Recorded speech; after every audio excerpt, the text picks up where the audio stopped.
mga Pops, I'm Roby and this is episode 3.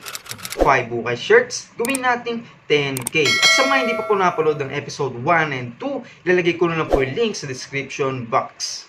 Noong episode 2, nakasolve tayo ng 5 items and nagkakalaga po yung 1,000 pesos. At pinang-ukay po natin ulit. And ngayong episode 3, papakita ko po sa inyo yung mga nakuha natin. Kaya maraming salamat po sa lahat na nag-avail. Ito po sila.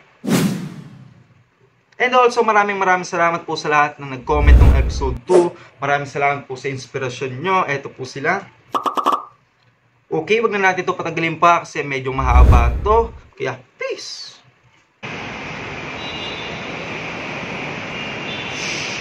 Good day mga Pops, nasa RTU tayo and tapos na yung orientation natin for starting of class next week. Okay, rumekta na tayo rito sa Ukayan and hiniwalay ko na nga yung mga napili ko rito. First item natin, black polo, and nakalagay sa kanya is nothing but net. Okay, and yung brand niya is Haritone 2XL siya mga Pops. Okay, next item natin. Medyo malakas yung sounds dito mga Pops, kaya nag voice record na rin ako. Okay, second item natin, Nautica. Ganda ng kulay na ito mga Pops. Solid sana to kaso di ko napansin, may butas pala sa armpit banda. Okay, eto. Pero ayun nga, nakuha na natin, di ko kasi napansin agad, kaya goods lang, okay na yan. Next item, polo shirt naman siya na kulay red and may nalagay sa kanya Hong Kong Rugby. And then itong HSBC Hong Kong Bank to mga Pops sa mga di nakakaalam. And then in-sponsor niya lang siguro yung team sa rugby. And then ito may hangtag pa siya. And brand new pa tong mga Pops, halatang halata. Walang sira. Okay, malinis siyang tignan. And then meron din siya sa likod na ito. Okay, next item. Polo long sleeve and then ito may embroidery siya sa harapan. Then ito yung tag niya. VF image wear nakalagay sa kanya. Okay. Navy blue yung kulay niya and sakto lang to sa XL. Goods na goods lang. And dito may sleeve seat siya sa kabila. Yan, kabilaan may sleeve seat siya mga Pops. And meron rin siya sa likod eh.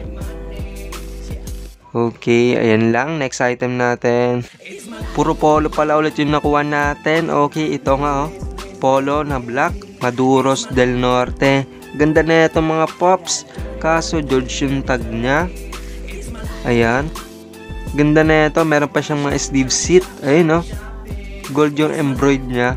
Ganda. Ito yung likod niya oh. Laki. Ang ganda tingnan mga Pops. Okay, ayun oh. Yung sleeve seat niya. Okay, ito rin no, sleeve seat. Yan, sinerch ko yan, wala na, hindi na lumalabas yan eh. Ayun lang na may mga nakuha natin and binayaran na nga natin kay ate and napakabait niya ni ate. Okay, ito yung selection nila mga Pops. Okay, ayan, napakadami solid dito. Kung gusto nyo pumunta rito, dito lang yan sa Farmers Cubao. Ayan.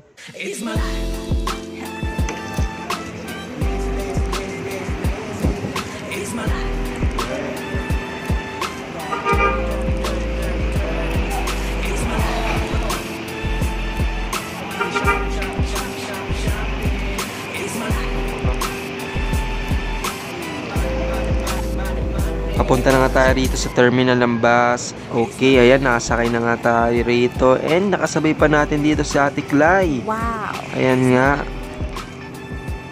Gabi na nga tayo nakauwi. Kaya see you sa second day.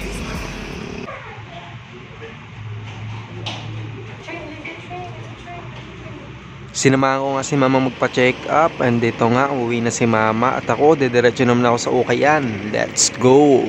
Ano pa bang gagawin? Siyempre, okay na tayo. Matik na yan. Mamaya Pops, see you.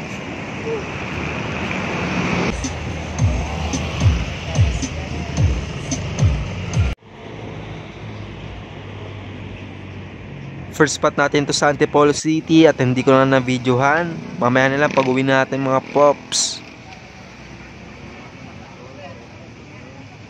Ito nga mga Pops. Nakakuha na ako rito. Mamaya papakita ko, di ko na na-videohan eh. Di ko na na-videohan. Ang hirap maghanap pag naka-video. Dito na lahat. Mamaya papakita ko pagdating ka sa bahay. Nakauwi na nga tayo and ito yung first item natin. Ganda na ito, naka-emboss pa to.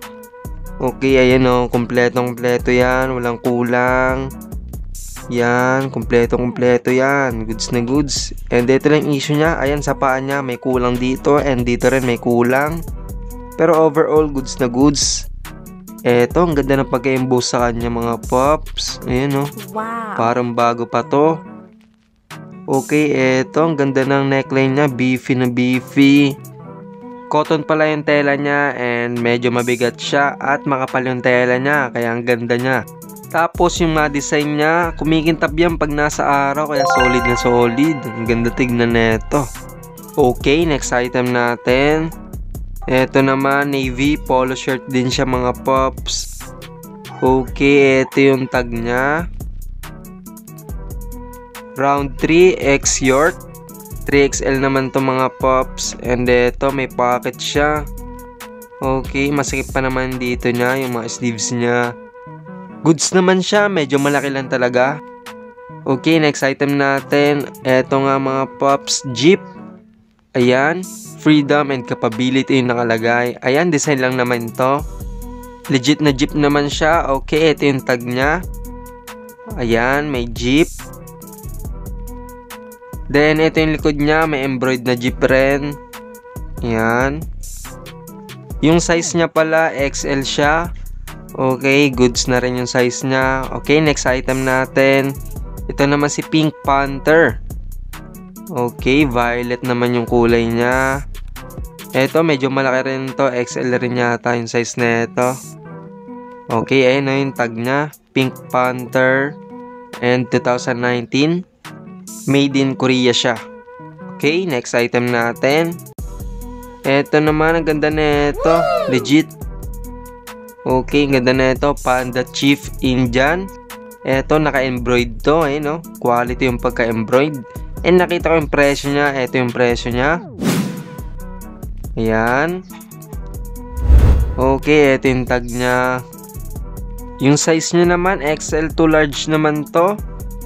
And ito, may nakalagay pa sa baba niya. Ayan, no? Yun. Last item natin to. Okay, ayan nga, Wrangler Hero Originals. Puro Wrangler na kuha natin and nabili na nga yung dalawa ron. Okay, size 36 rin to. Same lang din sa may unang dalawa na nabili na. Okay, ayan nga. Ito naman yung details niya sa harapan. Ayan, yung botones niya, Wrangler din. Legit na Wrangler naman to. Okay, may YKK din sa zipper. At ito lang na may mga nakuha natin ngayon day 2, kaya see you sa day 3. Day 3 mga pops, at andito nga tayo sa Marikina City. And nakita nga natin itong shop ni Kuya Ryan at napaka-solid dito mga pops. Okay, eto, ang dami lang action figure rito. As you can see, okay, ang dami nilang items rito. Ayan, pumili lang kayo rito. And kasama natin yung mga troops natin. Okay, ito yung mga cups. Ang dami nila rito nakapaskel, kaliwat kanan. Pakita ko muna sa inyo. Okay, ikot natin yung camera. Marami kayong mapipili rito. Pang resale, pang PSG. Maraming solid. Okay, lipat tayo sa ibang pwesto. Ito naman yung sa isang side. Okay, napakarami solid dito. Ayan, ikot natin yung camera. Okay, ayun, napaka-solid. And napakabait nila dito, lalo na po si Kuya Ryan. At sa totoo nga lang, binigyan pa po kami ng discount kasi sinabi namin na galing pa kami Antipolo. 50% discount, kaya ayun, napaka-solid. Ito yung first item na kinuha ko, pero pang PSG ko lang to kasi trip na trip ko talaga yung ganitong mga polo. Pang mga old school na datingan, napakaganda kasi. Nagagandahan talaga ako, ewan ko ba.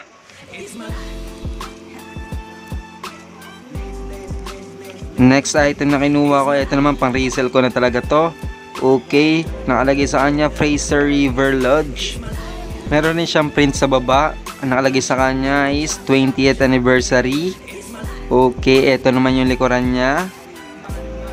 Okay, wait. Ayan, simple yan lang ba? Yung, ayan, oh, napakarami lang items. Meron pa ron, oh.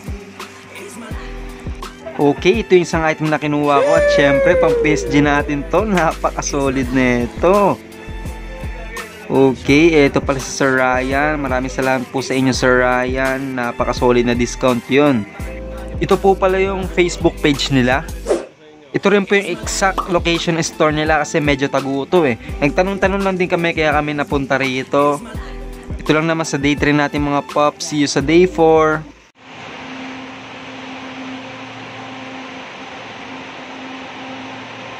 Day 4 natin mga pops and nag-LRT na nga tayo dahil may kasama tayo mamaya mag-uukay-ukay. Ito na mga kasama natin ngayon day 4 sa pag-uukay. Sa mga hindi po nakakilala, siya po si Dan Justin Dolores and isang TikTok influencer and dancer.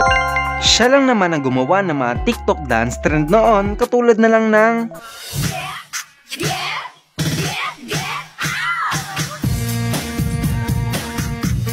at syempre, di natin ito makakalimutan ng dance challenge.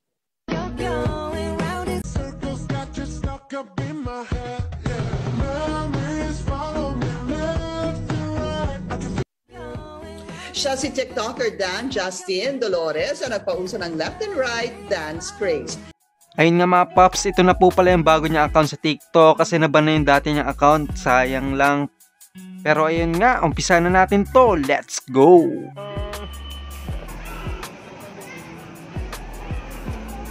Okay, rumekta nga kami rito sa Quiapo kasi tinignan namin kung may maukayan dito and ayun na nga. Dumiretso pala kami rito sa dragon fruit juice kasi gusto daw tikman kung masarap daw talaga. Kasi narinig ko na dinarayo daw talaga ang fruit shake standard ito. Pang-5 store na pala yung napuntahan namin at ito yon and isa lang yung napili ko, itong pants na to. Killer Loop yung nakalagay sa kanya and sinearch ko siya, ito yung presyo niya. Wow. Okay, ayan, Japan brand to, solid na solid rin to. Baliktaran rin pala itong mga pops kaya medyo makapal-kapal to. Okay, next store na tayo dito. At ayun nga mga pops, marami ukayan rito kaso marami rin selector at napunta sa amin ay puro tira-tira na lang. Kaya ayun, tumingin-tingin na lang muna si Dan at ayun, pauwi na nga kami. Pero naisipan namin pumunta muna sa Araneta, Cubao. Kasi halos tag silang talaga yung nakuha namin sa Quiapo. Sayang naman yung pamasahe kung isa lang yung mauwi. Kaya yon, first store na pinuntahan namin, parang Japan surplus lang to. Ayan o, halo-halo yung mga tinda nila, may mga books, ayan. May pupuntahan pa kaming 2 store, pero ito muna ginawa namin. Ayun o, ayun o. Sige, pakita mo kung sino ka. Ito na nga yung last store na pupuntahan namin and medyo marami-rami dito. Kaya nagtingin-tingin muna kami. Eto na. Uwi na rin pala kami pagtapos dito kasi anong oras na rin, inabot na kami ng gabi. Ito nga, napili na nga ako dito ng 2 polo shirt. Okay, ito yung una, yung khaki natin. Ito yung nakalagay sa kanya. Wait, ayan. Apache longbow. Ang ganda na ito, may helicopter. KC Sports yung tag niya and XL yung size niya pero pwede siya sa 2XL. Kinuha ko na to syempre para may mauwi na rin kahit papaano. Okay, next item natin, itong polo shirt na maroon na Izod. Ito, nakita ko rin yung presyo na ito. Ito siya.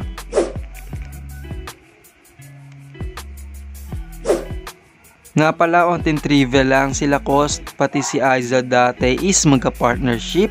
Pero sa katagalan na yon, nagiwalay din sila. Pero sila Cost ay sumikat talaga, hindi katulad ni Izod. Panoorin nyo na lang yan kung gusto nyo malaman yung buong kwento ng Lacoste brand. Okay, pauwi na nga kami and ito nga, gabing-gabi na. At ito lang naman yung day 4 natin.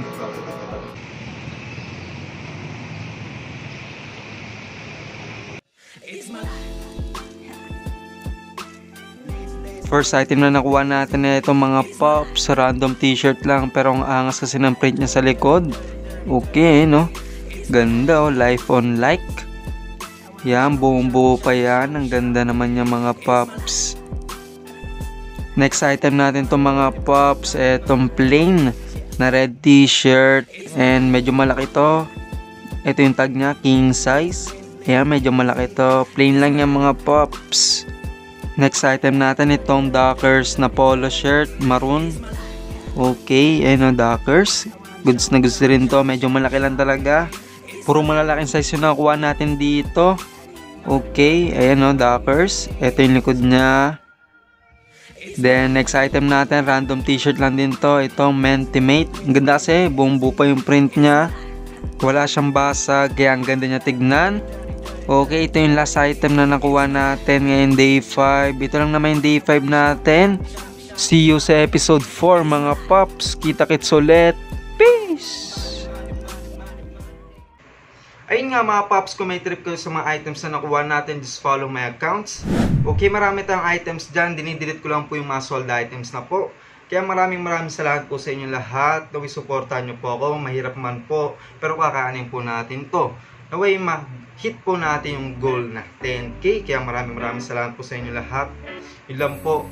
Peace!